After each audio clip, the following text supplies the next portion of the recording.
Selamat pagi anak-anak. Kita mulai PJJ untuk semester 2. Harus lebih bagus dari semester 1 supaya kita tidak kacau, menimbulkan masalah. Kita mulai. Tujuan pembelajaran yang mau kita capai ada 1, 2, 3, 4 tentang sifat magnet, membuat magnet, menghilangkan magnet, dan menyimpan magnet. Nanti ditambah lagi ada medan magnet. Magnet. Kita coba perhatikan, ada beberapa percobaan ini untuk menguji sebuah benda itu magnet atau bukan. Pengelompokan magnet itu, benda itu ada dua, ada benda magnet dan benda non magnetik. Caranya, benda itu kita dekati dengan sebuah magnet. Jika tertarik berarti dia bisa digolongkan benda magnetik, tapi jika tidak tertarik maka dia digolongkan non magnetik. Pertama, magnet didekatkan tembaga, dia tidak tertarik, berarti tembaga non-magnetik. Berikutnya, magnet didekatkan karet, ternyata tidak tertarik, karet termasuk non-magnetik.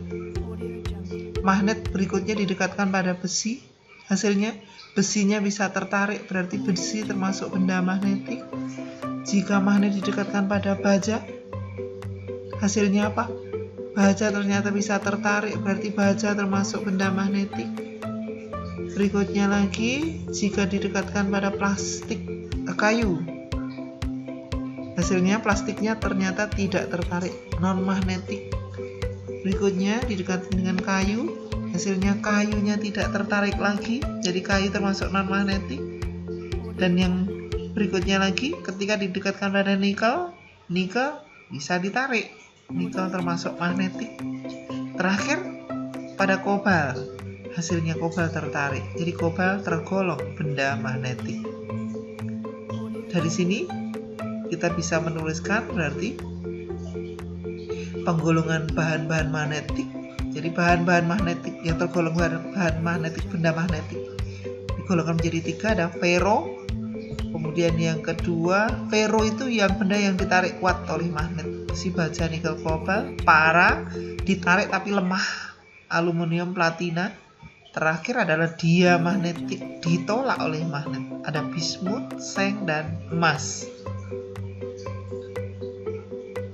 Magnet, pengertian dari sebuah magnet, merupakan benda yang dapat menarik benda lain yang terbuat dari logam tertentu. Jadi ciri dari sebuah magnet punya gaya tarik. Magnet sendiri ternyata kalau dibuat dari bagian-bagiannya ada 2 bagian yang punya gaya tarik kuat. 2 bagian itu di ujung dan disebut dengan kutub. Ada 2 kutub, utara dan selatan. Untuk menguji mana kutub utara, mana kutub selatan, caranya digantung bebas. Arah yang ditunjuk sama dengan kutub yang dia miliki. Jadi kalau menunjuk arah utara ya berarti kutub utara, yang menunjuk ke arah selatan adalah kutub selatan. Sifat-sifat dari kutub magnet.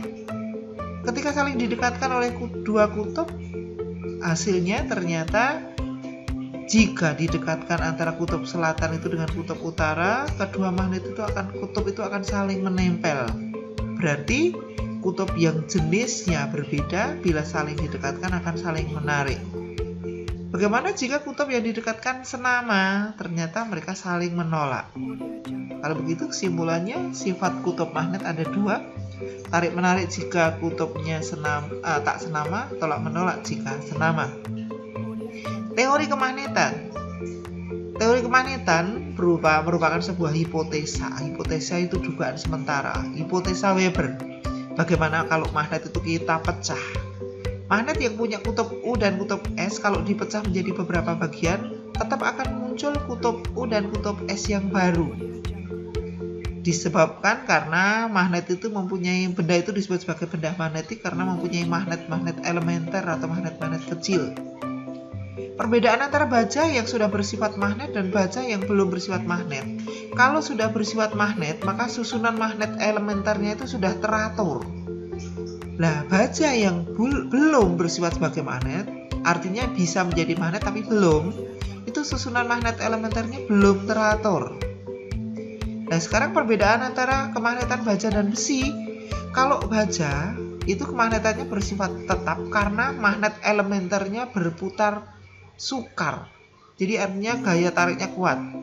Sedangkan besi merupakan sifat magnetnya sementara karena magnet elementernya berputarnya mudah. Jadi bedanya besi dan baja.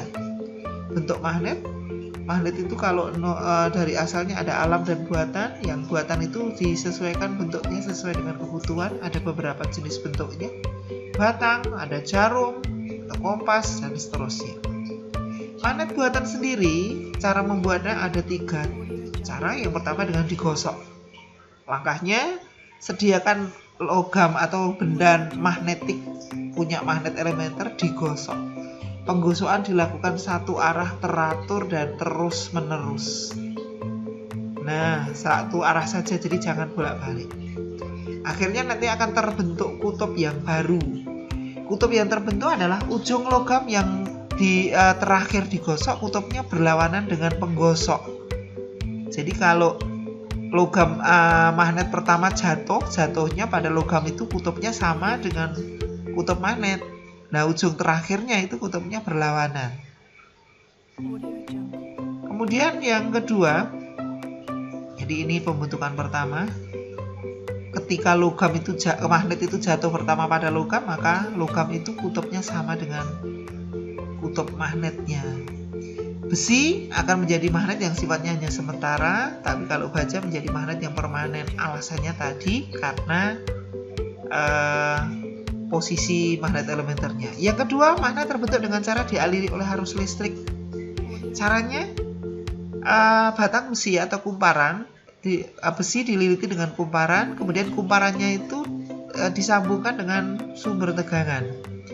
Ketika sumber tegangan itu sudah disambungkan, maka benda magnetik akan menempel pada kumparan tersebut. Jadi ada benda magnetik, penjepit kertas itu benda magnetik, benda yang bisa ditarik oleh magnet. Ketika ini kumparannya sudah nyambung dengan baterainya, maka dia akan nempel pada kumparan tadi. Artinya kumparan itu sudah bersifat sebagai magnet. Bila arus diputus, maka magnetnya akan hilang, karena magnet ini berarti hanya bersifat sementara. Kemudian yang ketiga, pembentukan magnet dengan cara pembuatan magnet dengan cara diinduksi. Arti kata induksi itu didekati. Ini ada logam magnetik, logam yang bisa ditarik magnet. Itu didekatkan benda magnet itu ternyata tidak bisa narik, tapi setelah benda didekati, benda magnetik itu didekat dengan magnet, maka benda magnetik itu sudah bisa narik paku. Berarti dia sudah punya sifat sebagai magnet setelah didekati. Untuk kutubnya, kutub yang terbentuk pada besi yang dijadikan magnet ini ternyata yang didekati berlawanan dengan yang mendekati. Jadi kalau yang mendekati kutub selatan, maka ujung besi yang dekat adalah kutub utara. Cara menghilangkan sifat kemagnetan ada beberapa, diantaranya dengan dipanasi, kemudian dipukul-pukul, penggosokannya tidak satu arah tapi bolak-balik, dan yang terakhir cara menyimpannya keliru. Jadi dua ujung yang sama, jadi yang berdekatan itu kutubnya hanya harus beda. Jadi tidak boleh kutub yang sama saling berdekatkan karena akan menimbulkan gaya tolak. Cara menyimpan magnet tadi disampaikan kalau menyimpannya itu harus dua kutubnya harus tak senama. Kemudian ini kalau bentuk magnetnya magnet U, maka harus ditutup dengan menggunakan angker. Angker itu tempat untuk menutup ujung-ujung magnet itu. Sepotong besi dipasang pada kutub magnet untuk mengarahkan agar magnet elementer membentuk magnet rantai tertutup, jadi tidak punya gaya tolak tapi gaya tarik. Yang kedua, untuk menyimpan dua magnet maka perlu dua angker, jadi dua angkernya pada dua ujung. Kemudian kita lanjut untuk medan magnet. Arti kata medan itu berarti tempat magnet, itu magnet, tempat magnet. Bila maka disebut sebagai medan magnet.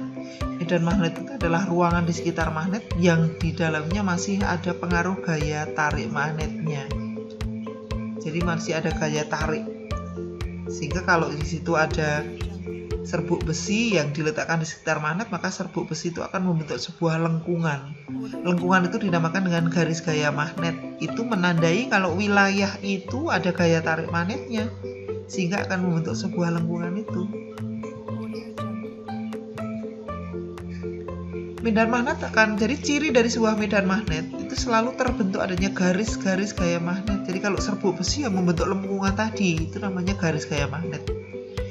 Arahnya garis gaya magnet selalu dari kutub utara ke kutub selatan. Jadi kalau kita disuruh membuat atau menunjukkan arah garis gaya magnet yang benar, maka dari dua kutub magnet itu adalah dari U ke S. Ada kata kunci U metu, S masuk. Jadi kalau ada kutub utara north, itu berarti anak panahnya keluar.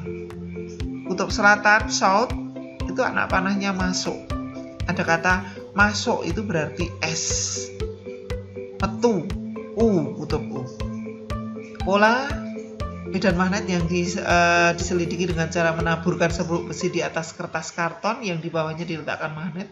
Jadi ini ada magnet ditutupi kertas, di atas kertas ditaburi serbuk besi. Lah serbuk besinya akan membentuk lengkungan yang disebut dengan garis gaya magnet.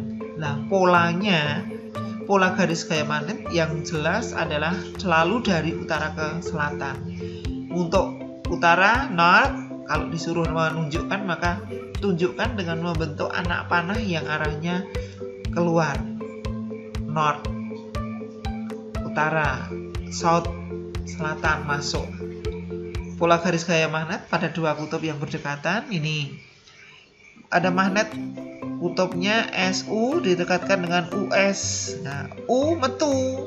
Jadi kalau U metu, dan meskipun itu tengah-tengahnya itu dekat merupakan dua kutub yang berdekatan, tapi ternyata tengahnya kosong. Itu artinya di antara dua kutub magnet itu bukan termasuk medan magnet. Karena apa? Tidak ada garis gayanya.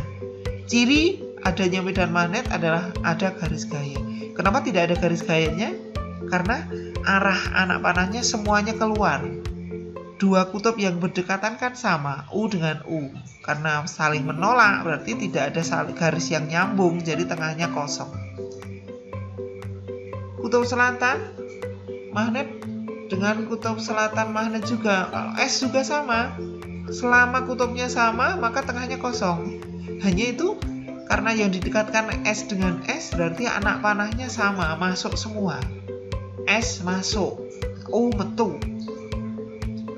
Bagaimana kalau yang didekatkan kutubnya beda? Nah, kalau kutubnya beda baru kita lihat. US ini ternyata tengah-tengahnya ada garis gayanya. Berarti di antara dua kutub magnet ini termasuk medan magnet karena ada garis gaya, garis yang nyambung itu. U metu, S masuk. Jadi ya, untuk sarasa yang disampaikan Bu Dwi sampai sini dulu. Untuk medan magnet tadi baru saya sampaikan medan magnet dulu konsepnya. Nah, nanti ada teori Ørsted yang menyatakan adanya arus munculnya magnet karena ada arus.